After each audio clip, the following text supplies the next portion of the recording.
While the most common adaptation choices for A Christmas Carol are to either keep it in the Victorian era or update it for the present day, there are some versions that opt to go a third route and set it in another time period altogether. The 1979 TV movie, An American Christmas Carol, is one of those. Instead of 1843, we get 1933. And instead of Victorian London, we get Concord, New Hampshire during the worst of the Great Depression. It's a great choice because it highlights a time in American history when the gap between the rich and the poor was extremely obvious. It also allows the Scrooge figure to grow up during the Gilded Age and Second Industrial Revolution, making him the kind of rich person who could call himself self made. It's one of the most influential books ever written. Even if you've never read Charles Dickens' A Christmas Carol, you are familiar with it. My name is Colin Murr, and I've loved this story for as long as I can remember. I'm going to be taking a look at all of the movie and TV adaptations of A Christmas Carol that I can, because I love the story that much. This is Scrooge, a Christmas Carol podcast. Episode 8, Henry Winkler in An American Christmas Carol. The Americanized Ebenezer Scrooge is named Benedict Slade, and he's played by Henry Winkler, who was at the height of his Happy Days fame in 1979. Sammy Snyders plays Slade as a boy, but after that, it's Winkler all throughout. Outside of animated adaptations, when the same actor plays Scrooge as both a young man and an old man, there tends to be one part that doesn't quite work. Seymour Hicks was too old in 1935 to play Scrooge as a young man, and Albert Finney's take on old Scrooge was far too caricatured. Henry Winkler, however, is brilliant as both. As the modern-day Slade, he carries himself like an old man, and we're never once distracted by the fact that we're watching a 34-year-old actor. We're going to learn how the great men of this country, self-made men, did it all on their own. Morgan, Coolidge, Zebulon Pike, climbed that mountain hand over hand, never asked for anything. This is the only time I've seen in live action where the same actor plays Scrooge as both an old and young man, and is convincing as both. The film opens on a group of young carolers singing We Three Kings of Orient Are, which is a smart choice here since it is actually an American Christmas carol. It was the first American penned carol to become a standard. Since these carolers are collecting money for the orphanage, they double up as this version's take on both the caroling boy and the charity workers from the novella. The leader of these boys is played by a young Michael Wincott, who you probably know from his work in The Crow and Nope. Despite its title, pretty much every actor in An American Christmas Carol outside of Henry Winkler is Canadian, which is quite common for TV Christmas movies to this day. You may not know the names of a lot of these actors, but you will recognize a lot of the faces, and there are some heavy hitters here. I'll be mentioning a lot of the performances along the way, but just know that everyone is delivering their A game here, playing this thing razor straight and sincere. The Bob Cratchit equivalent is Mr. Thatcher, played by R.H. Thomson. Like the 1970 musical, he is a much younger man than Bob Cratchit is usually portrayed as. But Thomson nails the man's love of family and the attempt to keep up a happy facade during hard times. Interestingly, he's also quite tall and lean, which makes for quite a contrast against the shorter, older Slade, who intimidates him regardless of size. They amp up the character arc a bit here as well, as the Cratchit equivalent struggles to toe the line between helping out his community and keeping his own job. He's a kind, caring man, so people come to him asking for help from Slade. Thatcher then tries to find the best way to raise the issue with Slade without getting fired. We really get a sense of the community of Concord here, and we see many people struggling. Actually, this one adapts the message of poverty as well as any version so far. This may be a made-for-TV Christmas movie, but it is not pandering to nostalgia or old-timey feelings. When Thatcher does raise the issue of Slade opening up the local granite quarry for work, Slade fires him. Now, the firing of Cratchit didn't work in the 1938 film because Scrooge was too cartoonish and Cratchit made a silly mistake to get fired. Here, Slade fires Thatcher for taking a moral stand, which is a much more interesting take on that scenario. There is no nephew Fred equivalent here, as Slade was an orphan, and we're aware of no living blood relatives that he's close to. Instead, we see him driving around with Thatcher on Christmas Eve, collecting on debts. When those who owe him money can't pay up, he takes their possessions instead. He goes to the farm of the Reeves, played by Dorian Harewood and Arlene Duncan, and takes a chair, an in-use stove, and a radio. Mrs. Reeves tries to beg him not to, but her husband says that what is happening, disgusting as it is perfectly legal. Like the Scrooge of the book, Slade is not doing anything outside of his legal right. He then stops by the orphanage run by Mr. Jessup and takes their piano, followed by a bookstore run by Mr. Merivale, where he takes books to sell their leather binding. One of these books that Slade takes is a copy of A Christmas Carol, which means that this story exists in a universe where the characters are aware of it. However, instead of winking to the camera or making jokes about the existence of the book, the awareness works just fine here. It really just suggests that maybe Slade is dreaming all of this because he was thinking about A Christmas Carol. Additionally, like in The Wizard of Oz, all three of the ghosts are represented as people Slade knows, specifically three people who owe him money. Now, in the book, whether the events are actually happening or are a dream is pretty much irrelevant because it's real for Scrooge and he goes through the change anyway. But this version definitely leans heavily into the all a dream angle.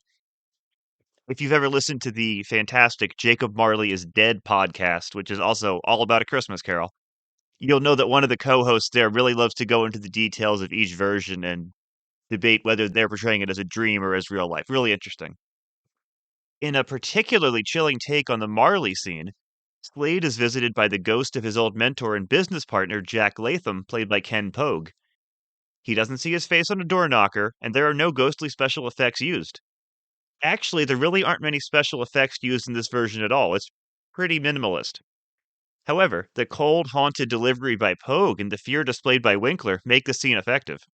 Who are you? You know damn well who I am. I know who you want me to think you are. You're on the right track. He's dead. Right again. Now, unlike the book, Latham does make it clear that he's in hell, but that makes more sense than the other versions that have done this because it's about an American in the 1930s, and they probably wouldn't be thinking much about purgatory at all. Additionally, Latham says that hell is a lot worse than fire and brimstone. There's a politician who sits in a room with all his speeches blaring at the same time. No earplugs either. And a king who has to keep staring at the faces of many sent to war. But you're a businessman, a very good one. You drive a hard bargain, but you've never done anything evil. Evil's not just what you do, it's what you don't do. Slade also makes a more modern suggestion that Latham is appearing to him through some kind of movie makeup, citing the 6-hour process Boris Karloff went through for Frankenstein, which would have come out in 1931, just a few years before this is set. The movie makes it clear we're moving into the past when the radio that Slade repossessed from the Reeves family starts playing old clips. The Ghost of Christmas Past is played by David Wayne, who also played the bookstore owner. Wayne appeared in a lot of TV and movies in character roles, but he may be best known for the classic Twilight Zone episode Escape Clause, where he plays Walter Bedecker, a man who makes a deal with the devil to live forever. He delivers an extremely strong performance as Christmas Past, being wistful and sad while still showing kindness to Slade and letting him learn the lessons himself. The past wants only to be remembered. I remember the past very well without your help. Thank you. Do you remember it? Really? Or just those parts you pick out for yourself? As a boy, Slade lost both of his parents, and the first childhood scene we see is the Christmas when the Brewster family came to foster him. Nathaniel Brewster, played by Chris Wiggins, needs an apprentice for his woodworking business, and he specifically chooses Slade because he struggles more than the rest of the kids. While it takes some time, he eventually gets the adolescent Slade to come around. Then, we cut to a few years later where Slade is a young adult, and from here on out, as I mentioned, the only person who plays Slade is Henry Winkler. The young Ben is idealistic and romantic, having started a courtship with Brewster's daughter Helen, played by Susan Hogan. But his idealism is not the typical kind that young Scrooge is often shown having. Here, young Ben is idealistic about the future in the assembly line model. Brewster, an old-fashioned furniture maker, is hesitant to adopt this less personal model where so much attention can't be applied to each piece. At a Christmas party, Slade gifts Brewster a chair made on an assembly line, saying people won't know the difference anyway. Brewster listens to his argument over dinner, but he says that he won't change his ways. Mr. Brewster is clearly the Fezziwig of this story, as he's a kind boss who throws a great party, but he seems to be specifically drawn from the Fezziwig of the 1951 film. In the same way that Fezziwig refused to adopt the methods of the Industrial Revolution, Brewster refuses the assembly line model of the Second Industrial Revolution. Whether you like it or not, mass production is coming, and in order to survive, you've got to start thinking about it. Well, I never will, Ben. I never could. I guess I'm too old and too stubborn to change. Slade then announces, completely respectfully and kindly, that he has taken a job somewhere else. He temporarily breaks things off with Helen in a scene that mirrors the breakup with Belle from the book. Helen clearly doesn't care that he's starting from the bottom, as she just wants to be with him, but Ben is clearly insecure and refuses to let her go with him. The Ghost and Slade then talk about what they've seen, and Slade, having knowledge of the book, assumes the visions of his past are about done. However, the film continues to follow in the model of the 1951 film, as we see an expanded version of the past. We cut to the World War I era, where an older Slade returns home to Concord, attending a fundraiser where Helen is helping out. It has been years since he's even written to anyone. He announces himself by laying down the final $850 needed to be raised for war bonds, to the surprise of both Helen and her father. There's a great little moment when Ben and Helen go off to talk, and he says that he thought forever about the first thing he would say to her, and all he could think of was asking about how her childhood dog was doing. However, this isn't really the first thing he says to her, as the first thing he says to her is that he'll pay $850. His priorities are now financial, but he's still at the point where he's lying to himself about it. The script of this film is quite sharp, and it's easy to miss some of the nuance here the first time around. Helen and Ben do begin their relationship anew, as he is moving back to Concord, but Ben continues to alienate Mr. Brewster even more, mentioning the implementation of credit payments. Jack Latham also overhears the conversation about credit and takes Ben under his wing. Since Latham is an evil mentor and business partner of the Scrooge character, that makes him a combination of both Jacob Marley and Mr. Jorkin from the 1951 film. This past expansion also shows the challenges that a man like Nathaniel Brewster would have during this time. He has already had 2 heart attacks, and you know what that means when a character mentions it. Additionally, Ben and Helen discover one of Brewster's men working overtime in the wood shop on Christmas Eve, unbeknownst to Brewster, who would be opposed to it. Since half of Brewster's workers have gone to assembly line jobs, this employee forces himself to do extra hours just to turn a profit. However, he is so overworked that he leaves a cigar lit, which burns down the workshop and kills him. Upon seeing this, Mr. Brewster has his 3rd heart attack, which, despite what pre-established screenwriting rules may tell you, doesn't actually kill him, but it does weaken him enough that he needs to sell out to Latham, especially because he was unable to renew the insurance policy. It's heartbreaking to see the aged Brewster give up his livelihood, and Chris Wiggins really sells the tragedy without overplaying it.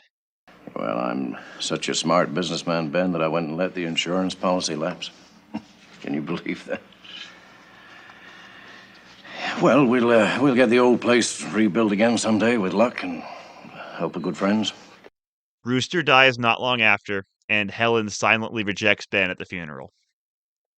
The young Slade says nothing, but the older Slade is both apologetic and defensive. He feels terrible, but he mostly blames Latham instead of himself for what happened. It's a very believable step in the transformation, and it's here where Christmas Past's visions end. The Ghost of Christmas Present is played by Gerard Parks, who also plays the head of the orphanage in the present day. Parks is best known for playing Doc on Fraggle Rock and A Muppet Family Christmas, and he has the perfect warmth to embody this version of the Ghost of Christmas Present. He meets Slade in the storehouse, where the caroling children from before are singing, Christmas has worked for 2,000 years. It's working now. I suppose you're going to tell me that you're some great spirit of the Christmas present. You do have an interesting way of putting things. And then he takes Slade to Helen's home. Unlike the book, where Scrooge sees Belle 7 Christmas Eves ago in the past, here it's the ghost of Christmas present who shows him where his lost love is. We only get a brief glimpse of Helen, her husband, and their daughter, but it's quite clear they're happy. The rest of Christmas Present is spent at the home of the Thatchers, this film's version of the Cratchits. They have only 2 children here, Sarah and Jonathan, and it's Jonathan who is the Tiny Tim of the story, as he has a disability that requires crutches. However, for most of the film, they don't call him Jonathan, they call him... But where's my Mr. T? Yeah, Mr. T. Okay, it sounds silly, but keep in mind that this was 1979 and that Mr. T wasn't famous yet. Okay, it still sounds silly, but nowhere near as silly as how it sounds knowing the current Mr. T. When you get past that, though, the Thatcher family scenes are done really well. They're even sadder than usual due to the horrible economic conditions that Mr. Thatcher will now need to search for a job in. But it's clear that the family loves each other as much as any version of the Cratchits. The film also specifies exactly what the son needs in order to get better. There's a clinic in Australia that does a special kind of experimental treatment that you can't get anywhere else. But the Thatchers are, of course, struggling to afford the cost. And this shows Slade exactly what he needs to do to help them. At the end of this scene, as Mr. Thatcher sits heartbroken in the corner, Slade walks over to him and sits down next to him. Like with Mr. Brewster, he's apologetic, but he still somewhat defends himself by saying, "I just didn't know," in regards to Jonathan's condition. Still, we can tell by the look on his face that Slade is not even buying his own excuse here, and he is just destroyed by this all. Winkler is just incredible in this moment as he tries to place his hand on Thatcher's shoulder, but stops himself. Both stopping himself because he knows it's a vision, and also, I think, because he feels like he's invading Thatcher's space. Like he doesn't think he's earned the right to put his hand on his shoulder, even though it's a vision, which is a really interesting choice.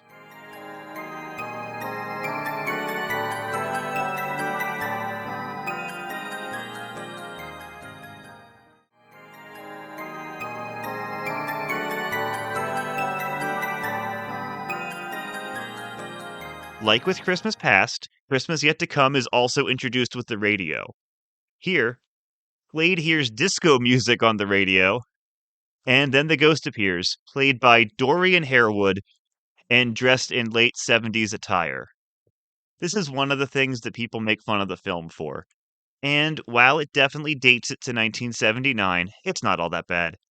Harewood is fantastic here in the dual role, particularly because the proud but poor farmer he plays in the 1933 scenes is greatly removed from the snarky and cool Ghost of Christmas Yet to Come. Harewood is a fantastic character actor who steals the show in pretty much everything he's ever been in. He's been in all kinds of movies and TV, from Full Metal Jacket to the Jesse Owens story, where he played the title character.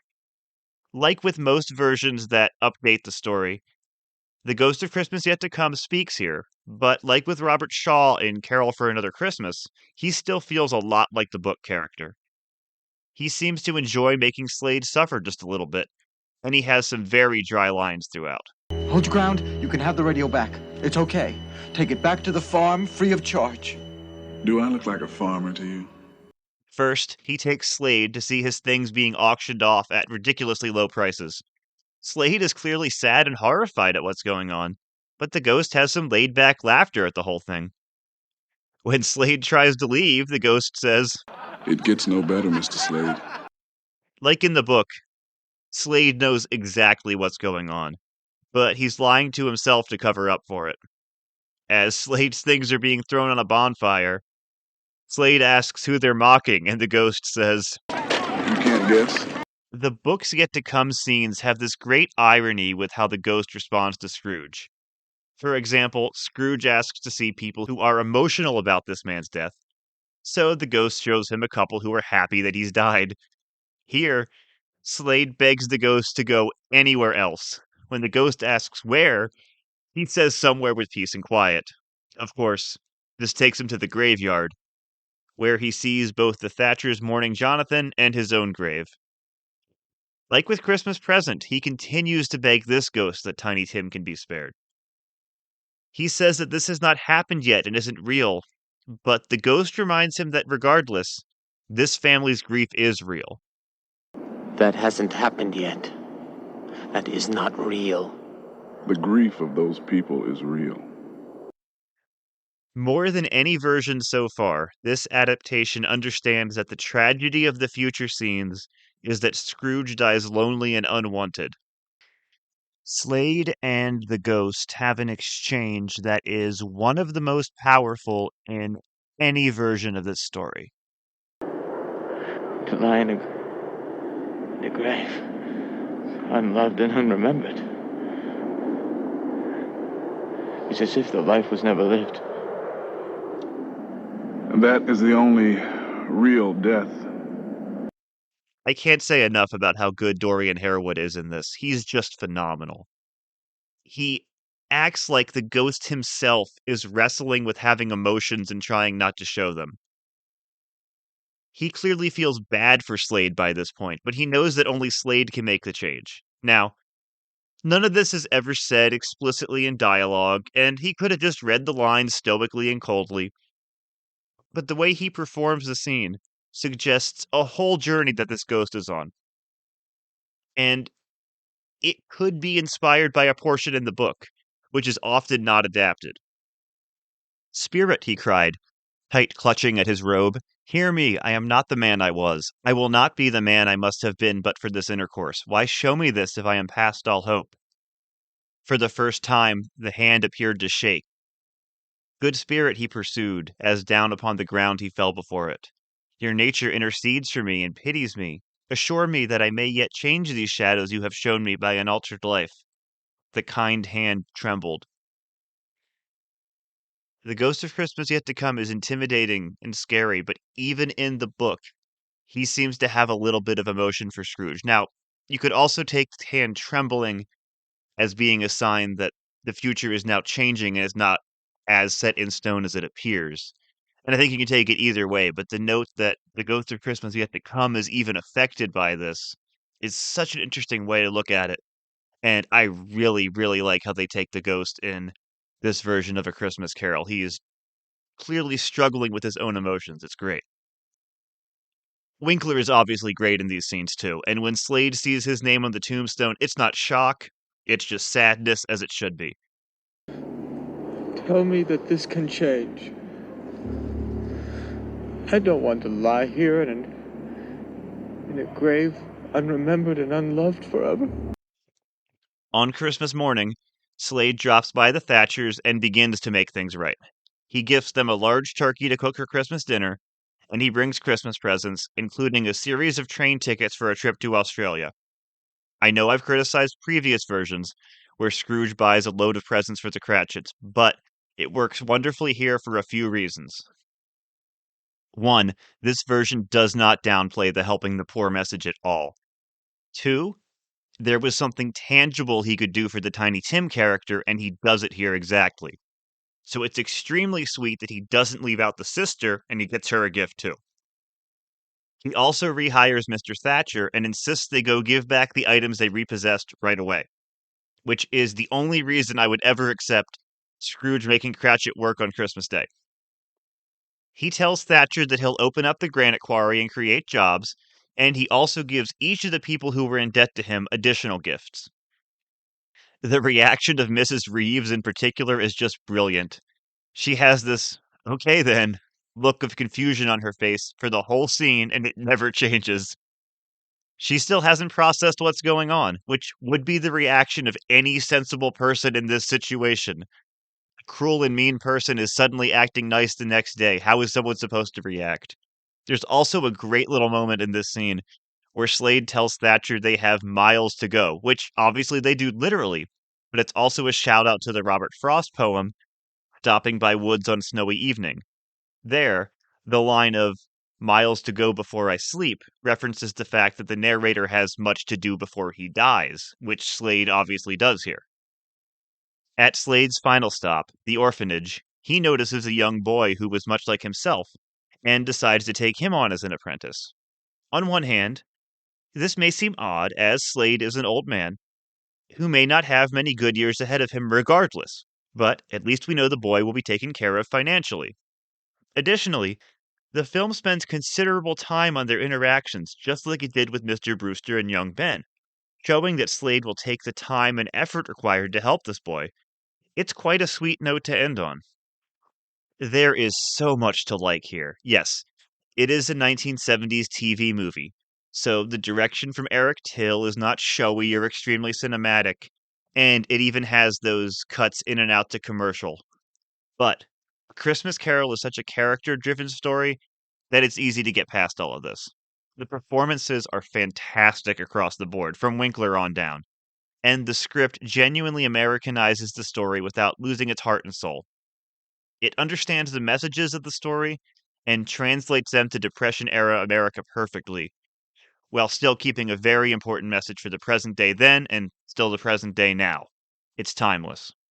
Nothing feels cheap or undercooked, and the world is fully developed and lived in. Slade feels a little more materialistic than Scrooge was as he takes some items from people, but that fits in with American greed fairly well. While the most important thing is that Winkler is convincing as an old man because of his performance, it is also of note that the old age makeup is fairly convincing. This may not be a straightforward adaptation of the source material, but it understands the source material as well as any adaptation so far, if not better.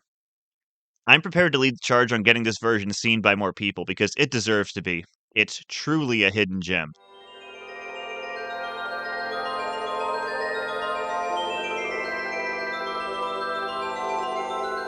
So, even though this isn't a direct adaptation, I still ran it through the adaptation meter just for fun, so let's take a look at where it lands. So, this has a 21.5 on the adaptation meter. Of course, like with Carol for Another Christmas, it's not a direct adaptation. A lot of similar things happen, and there are a lot of plot points that happen that are right out of the book, albeit with character names changed. Fezziwig is very similar. The Jack Latham character is exactly Jacob Marley, warning him he'll be visited by three spirits, showing regret for his life, etc. So there are more things here that are right out of the book than Carol for Another Christmas. But like with Carol for Another Christmas, this keeps the themes better than so many direct adaptations. So this is absolutely one of the best adaptations of this story, even though it's a much more loose adaptation than like A Christmas Carol 1938, Scrooge 1935, so many other versions I've talked about. This one is really impressive. And yeah, I think fans of the book are going to find a lot to like here. I will praise Carol for Another Christmas because I like that a lot, but this is a much more compelling story than that is. That one's biggest struggle is its story. It has good great themes, good direction, acting, all that, good writing even, but the story aspect on that one struggles because it's a little preachy at points. Again, I agree with the preaching, but it's a little preachy.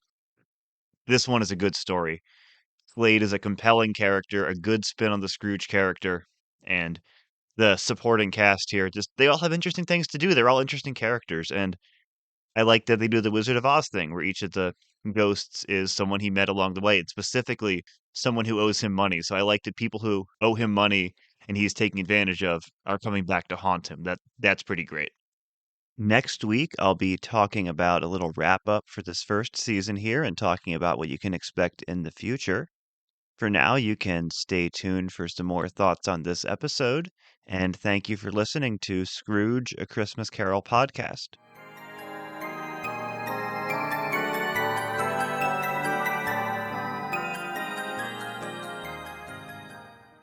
Okay, so that is An American Christmas Carol. And yeah, I was going to have that as part of the last episode until I realized I had enough to say about it and it really deserved to be its own episode.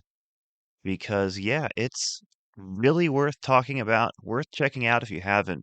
It's really the most underrated version of the story that I've seen. There are plenty of versions I haven't seen yet that I will be watching in future years for this, and that might get surpassed for the title, who knows? But as of now, I think this is the most underrated version of A Christmas Carol. I think it nails the message of the book better than pretty much any version I've gotten through so far. Right up there with the 1951 film and Carol for Another Christmas and the 1971 short. They're all right there with really getting the message and the themes of the book through, and this one really, really nails them. There's just so many great little character moments in this movie because they really went all out with getting a great supporting cast here. I've always wondered, like, could they have made a really good, like, theatrical movie out of this with beefed up budget? And then I think they wouldn't have had this kind of underrated cast of character actors. They probably would have had bigger names who would have done great. And yeah, it could have been an even bigger movie, but as it is, the cast here is so good, I wouldn't want anybody else. Really, just everyone in this cast nails their role. It's the best ensemble, I think, in any of these yet. I really just think they're all great.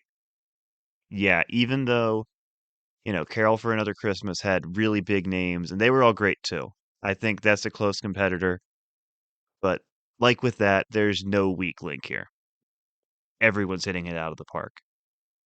I've seen Henry Winkler talk about this on social media fairly recently. He's talked about being proud of this movie, and by all means, I'm glad he is because he should be. He should be proud of this character and this role. I think he said he was a little bit nervous about taking it on, understandably. Again, he was only 34 years old when this was made, and he's playing the older Slade and the younger Slade. He's fantastic as both. I'm a little bit intrigued by how old the older Slade is supposed to be here because he looks probably 80, but when we really think about the math in this movie, he doesn't seem quite that old. They don't really give us a timeline of when Slade was born. It's just somewhere before the Second Industrial Revolution, obviously.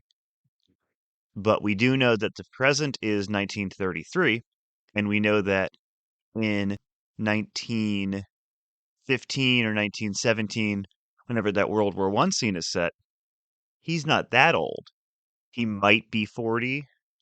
So that's only, it's not even 20 years till where we are in the present. So he's presumably like in his 50s. Maybe he's supposed to be a little older than that in that past scene, but can't be too much. So he looks a lot older than he is, I imagine. But that's probably just something they had to do to make the timeline work, and that's fine. I get that because they wanted it to be that in the Great Depression, as a story contrasting the rich and poor really should be. So they wanted to have that in 1933, and then they wanted to have a World War One flashback scene where he's clearly older. I mean, we see Ben looking older and Helen looking older in that scene, but he's not, in his 50s or anything. He's still a fairly young and idealistic man there. So it's interesting. He's in the present, he might not be as old as he lets on. I mentioned the director, this Eric Till. He directed a lot of TV movies, and I didn't mean to downplay his direction by any means. It's directed like a TV movie, but a good part of directing is getting good performances out of your actors, which, again, he does as well as any director we've had so far. So, really good here. I think the Mr. Brewster character also takes a bit from Peter Bailey in It's a Wonderful Life in that he's like this kindly father figure who dies early in the story. And I think anything that a version of A Christmas Carol takes from A Wonderful Life is perfectly understandable because It's a Wonderful Life takes a good bit from A Christmas Carol as well. I mean, he's mostly Fezziwig, but I think the specific scene where he dies somewhat young and that plays a big role in the protagonist's growth and decisions is inspired by Peter Bailey in It's a Wonderful Life. I mentioned Gerard Parks, who plays Christmas Present, and he plays the head of the orphanage. He's got some great moments in this. Such perfect casting for that role. He has a great little moment when Slade goes to the orphanage at the end, and he offers that he stays for dinner, and it's just lovely. It's really small, and he ends up not doing it, obviously, because he takes the boy to his home to adopt. But just a completely genuine offer, even how Slade treated him the day before. It's just pure kindness. It's great. The scene in Christmas Present where Slade interacts with the visions a bit is one of the best parts of this, and it's interesting to see which versions of A Christmas Carol have Scrooge interact with the visions and how they do that. Because in the book and in many adaptations, he sees the boys at school in his first vision, and he tries to run up and greet them. The ghost says they're just visions, they can't see or hear us. And after that, in many adaptations, he doesn't really try again. He knows they can't see or hear him. He doesn't bother interacting.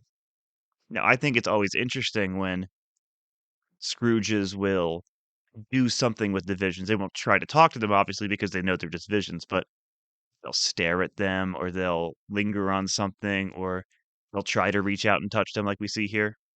It's always interesting character work to see because there's so many versions where Scrooge might be either in the background of a scene watching a vision or maybe not even on screen at all. Maybe they don't film Scrooge watching it at all. I always think it's much more interesting if they can have Scrooge right there with the visions. You can have him outside the Cratchit's house looking in the window, or you can have him right in the house having to watch what's going on and sometimes getting quite close to the people in the family. So I think it's always good to have him right up there with the vision so he can interact. And we get that here. And there's a version that's coming up that does that, I think, better than any version, but this version's really close with how he interacts. So I like that a lot. David Wayne, who played Christmas Past, I mentioned the episode Escape Clause of The Twilight Zone. If you haven't seen that, it's one of the best episodes of The Twilight Zone. It's basically the thing that inspired the movie Groundhog Day. Although in this one, the protagonist is just a awful person, just wants to live forever for entirely selfish reasons, sells his soul, and then almost immediately finds himself tired of it and wants to have these near-death experiences and try to die over and over just because he knows he won't and he's already bored. So he kills somebody just so he can survive the electric chair. It's twisted. And yeah, it's a really dark episode, but it's great. And then Dorian Harewood, who plays Christmas Future here, just absolute scene stealer. Oh, maybe my favorite version of that character ever. It's right up there with one version we'll get to. It's easily my favorite version of that character so far. I like Robert Shaw a lot in Carol for Another Christmas. I like both Alistair Sim versions have a good Christmas yet to come. But I mean, this one, ah, again, just because of the actor who just pure charisma, great acting from Dorian Harewood. I first saw him in a movie I watched when I was, again, watching not very good Christmas movies, and it was an adaptation of the song The Christmas Shoes. Terrible Christmas song. But he gives a performance in that movie that is genuinely moving. And it's not a good movie, but he is so committed to that kind of supporting teacher performance in that movie that I couldn't call it one of the worst Christmas movies I've seen, even though it's not good because he is so good in it. And that's just the kind of actor he is. So I think he's extremely underrated, and I absolutely love his work here. This any scene with him and Henry Winkler in it, which of course the Christmas Yet to Come scenes in particular, just fantastic. Really not much to criticize about this version. I know it's not really a favorite of a lot of people. I think it should be seen by more. I first saw it a couple years ago. I was aware of it for a long time. It just didn't seem like something I would like, and I hadn't given it a fair shot. First time I watched it, I didn't quite get it. Watched it again last year, and I realized how good the performances in this were. And this time I realized, oh, yeah, I was missing out with this version. It's really great. It nails the message of Dickens' book. Oh, it really understands the book. And there's, as you've seen, a lot of famous versions that don't understand the book. So this version, even though it's not a direct adaptation, gets the book better than so many others. And it's really impressive. Again, there's some very interesting nuance in the writing. The ghost kind of struggling with his own humanity with Christmas Yet to Come. So, yeah, there's a lot to love here. It really needs to be seen by more people because it's great. I'm very impressed by this version. And yeah, give it a watch this holiday season or in the future because it's right up there with the best versions. Like I said, next week I am going to be giving a little wrap up to this season and we'll talk about what the future holds for this podcast. But this is the end of the 1970s adaptation. So whenever we do the next adaptations, which will be a little bit, but we're moving into the next decade, and a lot of the most famous versions come from the 80s and 90s. You've got the George C. Scott one, you've got Mickey's Christmas Carol, you've got Scrooged, you've got Muppet Christmas Carol, plus many more obscure and weird versions that you might not even know of. Maybe I don't even know of yet, but we'll cover them all, of course. But next week, we'll do a little wrap up of where we are so far.